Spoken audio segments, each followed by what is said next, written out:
Breakfast at Tiffany's. Yo, what's good, Lakers fan? Welcome back to another episode of Breakfast at Tiffany's. Yes, I'm still Tiffany, and yes, I survived watching this game. And no, I did not enjoy the experience. Lakers lost to Phoenix 125 to 108. And honestly, this one was embarrassing. I'm not gonna sugarcoat it. This one was a rough one. Very rough to see through. But alright, let's get into it. So, Phoenix basically came out and said, yeah, we are faster, we are more athletic, and we are gonna make you feel it on every possession. This one was a track meet from the jump. Phoenix came out hard, playing fast, pushing past, hitting everything. And that's the thing about them, right? They will absolutely run you off the floor. If you are slow, offensively, or slow on your switch, or lazy in transition, they are like the kid in PE class who takes dodgeball way too serious. And yeah, they were pushing pace, swarming Luka, crowding Austin, blowing up first actions. That's everything. And the Lakers, they feel all of it. Like the Suns control the pass from the jump. Not just pass, they also control tempo, floor, rhythm, everything of this game. They exactly knew we are slow. They knew we are not the most athletic group. And they just use that to their full advantage. Full court pleasure, on ball pleasure, 2 hands in the handle. I swear every possession. Since they are a more athletic and young group, so yeah. They were just so handsy. I always feel like Phoenix had 8 defenders out there on the floor. And the turnovers is remarkable. Luka had 9, Austin had 5. That's 14 just from your 2 ball handlers. And we end up have 22 the whole night from the group. And Phoenix had 16 steals as a team. And every steal became a spring the other way. So here we see the fast break state. 28-2. Yes, 28-2. We were basically just there donating the points like a charity fundraiser. And besides that, the part that killed me the most was like the Suns were just sitting in, shrinking the paint, and clogging every row.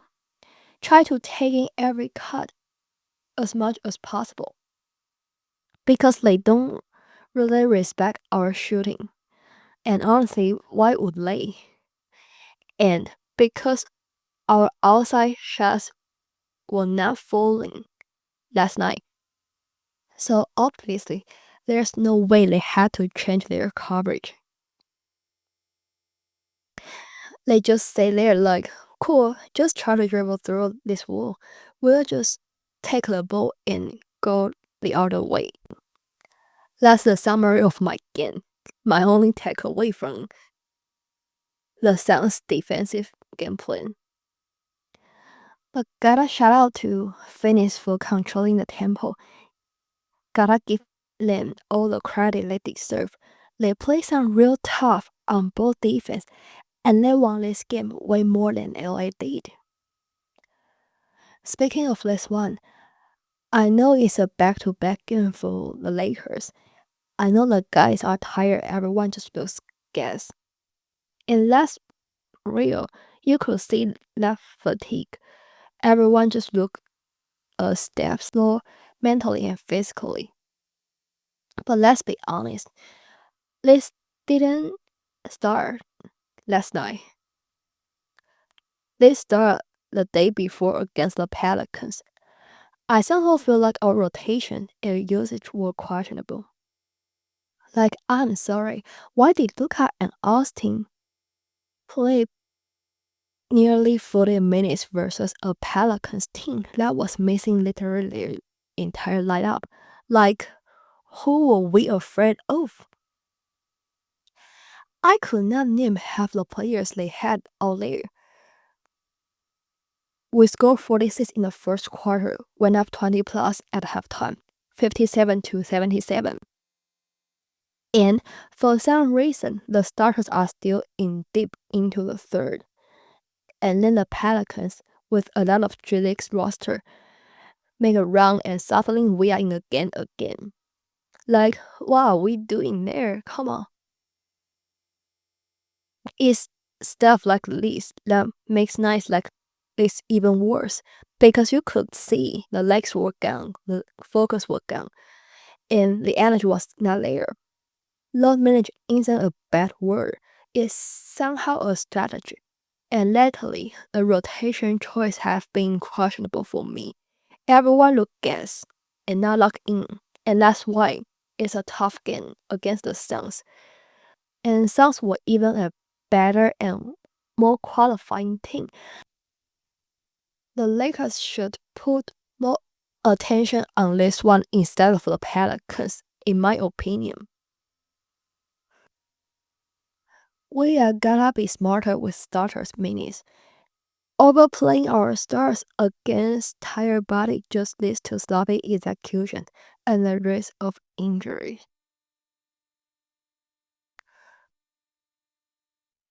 Luka was cool.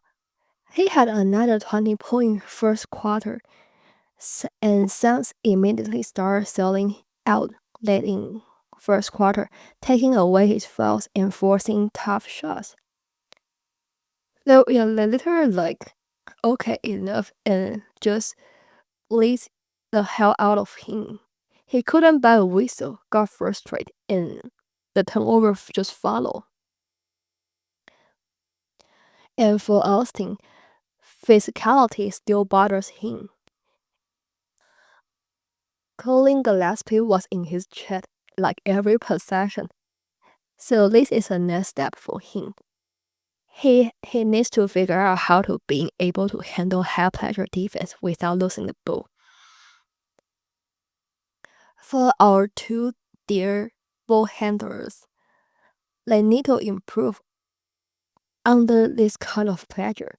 Luka got frustrated, and Austin still struggles against high-intensity physical defenders like Gillespie. We gotta maintain composure, and our guards need to handle handsy defense better. And I'm gonna touch down a little bit on the rotation and other notable players here. Let's start with Randall first, because this is literally the number one question I keep getting. Why is he benched the moment LeBron James comes back? Here's a real situation, and this is straight from JJ Redick, not fan speculation.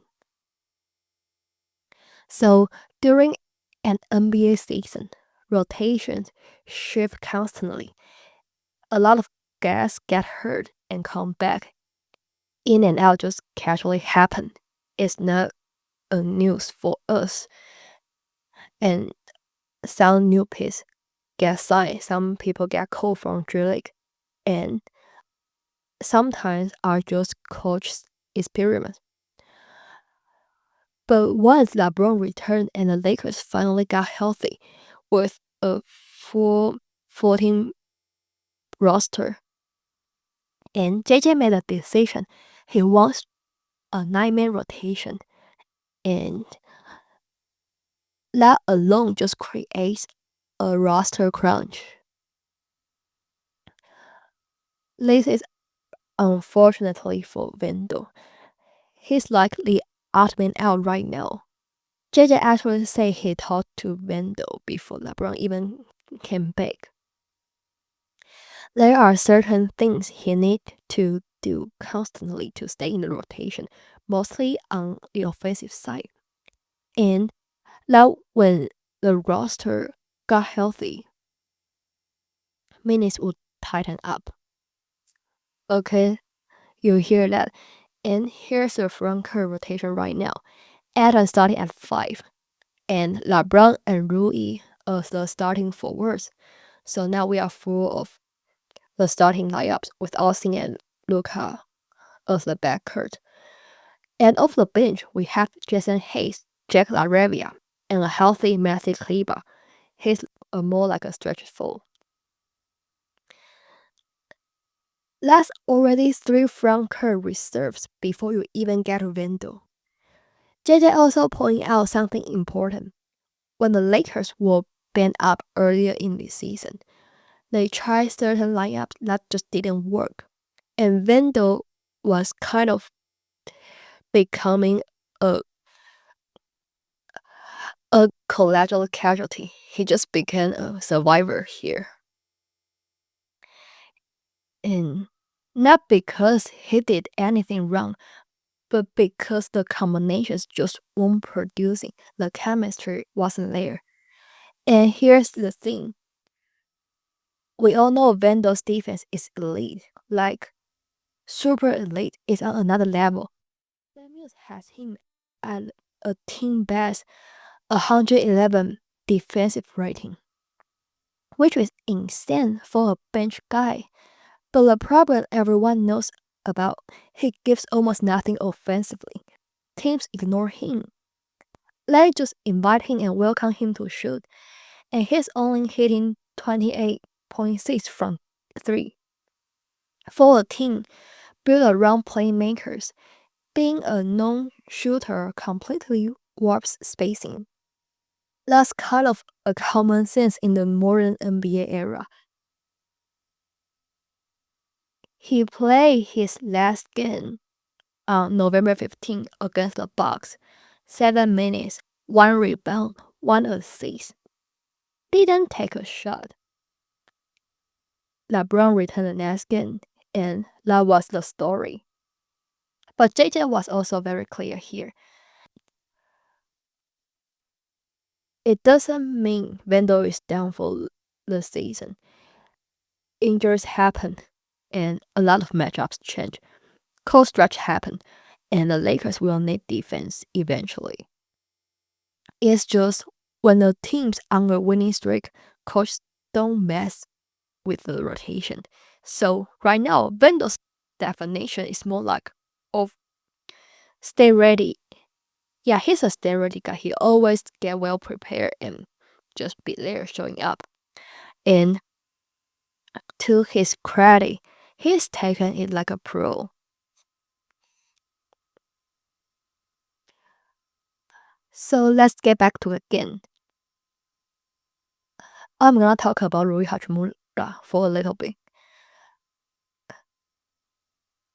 The thing is that I have to be real here. I'm just curious about a 6'10", 240-pound guy playing 33 minutes with 1 field goal attempt and 1 rebound. It is actually insane. It should be a crime for me. Like, seriously, what are we doing? This season really has been the most efficient shooter on the entire roster. 54.2% field goal shooting. 46.1% from 3. 56.8% from mid-range. Yes, very elite, very sharp. He should never end a game with 1 shot. Ever. Come on, what are we doing here? This is not a raw thing. That's an activity thing. Rui is way too quiet, way too passive in stretch. I know he's always struggling defensively. The full speed just isn't there right now. His rotations are slow. His lateral steps are slow. And teams are intentionally dragging him into isolations. The Suns later hung him multiple possessions in a row. They did a great job. That's why I've been saying since summer Marcus Smart should start over Rui. Not because Rui is bad, he's a Lazarus scholar, but because defensively he's getting target non-stop. And also LeBron James here. Yeah, congratulations, he survived Dillon Brooks' bullying. And he kept the 10-point streak alive, secured the state, and then instantly stopped out like, alright, I'm down. But everything else, just horrible. No wing, no legs, no defense. Just straight up look old as hell last night. And when the game got out of hand, he went into stat padding more, like clockwork, and defensively he just stopped trying. Oh man, this was one of the worst defensive LeBron I've ever seen in his whole career. And I'm not a fan of that. I'm so sorry. We gotta try to figure out how to run these guys, how to do a better communication with him. I saw a play like nearly the end of the third quarter. JJ Redick was out there trying to call a play for him, but that dude just locked in on talking to the Suns bench. Come on, what are you doing? You are doing everything hunting our team. I don't like that. And Marcus Smart missed another game with the back Titans, but the team says it's a day-to-day and not a long-term concern. He played through it versus the Clippers, aggravated it, and they are being cautious right now. So we saw the difference there last night. No Smart, no Vandal, 0 point of attack defense. And the perimeter defense sucks, as always. And the Suns absolutely hurt us for that. Dillon Brooks. Yes, Dillon Brooks, that villain. We all know he loves to play in a way. He just became prime Kobe in the post against us. Come on, guys, we really let that dude take over in our building. Our defense really scares me. A team high 33 points. He bullied, he bumped, and punished every mismatch. And his body calling Gillespie, bro, 8 threes, career high 88 points. You cannot let Colin Gillespie do that to you on national television. Come on, guys. And all of this happened while Devin Booker played only 10 minutes before leaving with a groin injury. That's how non-existent our perimeter defense was. Yuck. I don't like that. That's a disaster. The coaching staff gonna do something, either make a trade or just try to pull up our defensive guy. Adu, Vandal, Brownie. I'm cool about that. Everything is right now trying to learn how to play against us. Like there's exactly the same cheat code against the Lakers. Just pressure them, speed them up, hit them with real physicality. They will crumble. That's literally the scouting report now. The Blazers did it. The Thunder did it. The Jets did it. and the Phoenix did it again. It's not complicated. It's just effective. Once you turn up the full court pressure and throw hard traps at us, and the Lakers start spiraling. Turnovers go up. Bad shots go up. Transition defense goes to hell because everybody's out of rhythm. And when we are forced to play fast, it just exports more weakness on our roster. And honestly, this feels like a result of JJ's approach.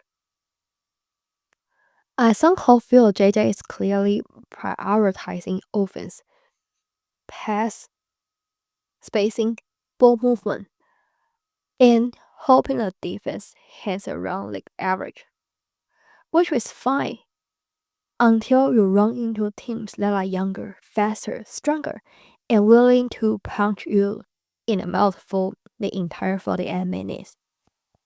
And once that happens, our system gets shaky, our decision making gets shaky, our stars get uncomfortable, and suddenly we are watching the same movie we have seen all season. Because here's the truth nobody wants to admit. We just don't have enough athleticism on the wings. We don't have that kind of guy who can observe pleasure on defense and give pleasure back to the opponent on offense. We don't have that kind of 6'7", 6'8", 6'10" athlete who can run, who can jump, who can defend, who can switch, and who can keep the tempo under control when teams try to overwhelm us. Every time we play a fast, switchy, physical team, it's like watching a rerun. They give pleasure, force turnovers, and the turnovers turn into chaos. The chaos just made the entire group collapse. That's why the takeaway is so simple and it hurts. We need an athletic wing. Someone who can match this team's energy. Someone who can play with force. Someone who doesn't get sped up or pushed around. Because until we get that, nights like these will keep happening. Just same story, but different opponent. We did have a 7-straight win, but the last 6 games were mostly under 500 teams. This was the first real test in a minute, and it showed us exactly what playoff level intensity looks like. Pleasure, athleticism, physicality, all the stuff we have to be able to handle when it comes to April. This loss left a bad taste in my mouth until I saw that Rockets lost to Utah and Denver lost to Mavs. At least we lost to a quality team. So suddenly I feel better right now. So the Lakers stay locked in at the second seed. No standing damage at all. Now it's time to bounce back, baby. Next up, Toronto Raptors on Thursday. A chance to reset, respond, and please show some adjustments, JJ Redick. More energy, smarter rotations, cleaner decision making. All the stuff a champion team respond after taking a punch. Lakers fan, we are fine. Take a loss, learn from it, move on. We got this. That's it for tonight, fam. Embarrassing loss, sure, but lessons learned, rotation tweaks, defensive intensity, mental focus. Those are all feasible. We keep our hands up and come back stronger. Okay? Alright, if you enjoy the pop, please drop a follow, subscribe, leave a review.